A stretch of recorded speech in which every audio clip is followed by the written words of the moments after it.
This is James Held of the Cassius and Helder Show here on BoxNation. I'm in Scotland, the sun is shining, which is a little bit of a shock, and I'm with the MGM's very own Sam Kynoch. How are you, James? I'm very well, Sam. You? Very well, thank you. Good. I've got to say, I wanted to catch up with you a little bit and talk about the changes that are happening with the MGM. We've seen you've been made Group Managing Director. Can you sort of explain to me what that entails? So essentially, I've been, as you know, running MGM Scotland here for last year and a half, last year in terms of the promotions and things, and now I'm moving into a role within the wider group. So it's really just to coincide with having a more formal structure in place for the rapid expansion which we're currently experiencing, and the things we've got in the pipeline which are really going to make for a very, very busy and exciting time for MGM. Coincides with Matthew Macklin's retirement from the sport. He's finally decided to hang up the gloves after such an illustrious career. Does this mean we're now pushing things forward from a promotional point of view with the MGM? Absolutely, so Matthew will be more involved, but it's great having him in place because people, boxers and anyone else coming on board with the MGM brand have got Matthew there as a point of reference. He's been at the very pinnacle of the sport, so his experience is, I mean, you can't put a value on that really, so having him as an integral part of the team is very important. And then my skill set combined with everyone else's skills, I think we've really got the full package there for boxers, and from a promotional perspective as well, we've got some really exciting promotions coming up. We documented the launch of MGM Scotland here on BoxNation, your first official show if you like. How do you think you've developed MGM Scotland from that year to where we are now, Sam?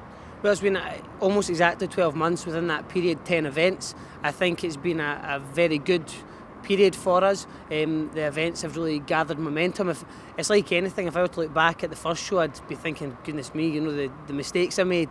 But it's a process, so feel like we're really pretty slick here now, and hence I'm in a position to take on this new role. We've got a team here in Scotland as well, so other members of the team will take on more of the roles from the day-to-day running of the events, and I'll be moving on to the wider group. But in Scotland, we're really gathering a lot of momentum. We're up to 20 boxers now in Scotland from a standing start 12 months ago. I'm quite impressed with that, and day in, day out, we're getting new inquiries from other boxers wanting to get on board. Talk to me a little bit about your rise to prominence, if you like. We've seen you with the MGM Scotland brand. What's your sort of background, Sam? So my background has been involved in boxing since I was 12 really, so for a very long time, having boxed myself, but promotionally it's 10 years now. Studied law at university. When I was just starting out my degree, I sort of started toying with the idea of promoting events, so I've been running events. Started off, my first event had 50 people at it, I think, in a gym, 30 to 50 people. Hired out a nightclub, 150 people, 300 for the next one, and then just gathered momentum. And then I didn't ever start thinking I want to be a boxing promoter. It really has just grown organically. And then a few years ago, after finishing my degree, I was working as a corporate lawyer. The balance between family life, working as a corporate lawyer, working long hours, and running a boxing business just wasn't manageable anymore, so decided to put all my time into boxing because it's what I love to do, and I'm very fortunate to now be in the position that I'm in, as I say, 12 months into it as a promoter manager. You're now the Group Managing Director of the MGM, so the head honcho effectively, if you like. What's the strategy going forward for the MGM from here on in, Sam? The strategy is much along the same lines as what we have been doing, which is getting the best opportunities for our boxers and really looking after our boxers. We've got boxers at every level, so right up to world champions in the form of Liam Smith and Billy Joe Saunders, right down to guys in the infancy of their career. So we're still looking to do that. We're involved in the sport at every level and just looking to keep delivering for our boxers. And really strategically, we've already got regional gyms in the form of, I've got MGM Scotland up here, we've got MGM Manchester with Johnny Roy, and then we've got MGM Birmingham with Seamus Macklin, in addition to the mother gym essentially in Marbella. So we're looking to open up more regional gyms, and then on the back of those, regional promoters. So much in, I'm well placed because I was the first spin-off gym, the first sister gym. So my gym, and then in turn went into promotion. So the strategy was the same. Let's say, for instance, Liverpool, establishing a gym there and then looking to put on events in Liverpool, signing Liverpool area boxers. So we're promoting boxers in their home city wherever possible. So am I right in thinking there'll be some more sort of franchise gyms, if you like? Is that the right word, franchise? Would that be a right word? I think franchise is exactly the way to describe it, because that's what we're looking for, is a more formalised structure. So franchise gyms with the more regional promotions, all under the MGM banner, and some really, really exciting developments overseas as well to come. Can't go into any detail on those at this moment in time, but very exciting, very good for everyone that's involved in the brand. You can't drop a Cliff Richard like that on the Cassius and Helder Show and not tell us what's going on, Sam. You know we like the inside scoop. Perhaps off camera, we'll see. There you go.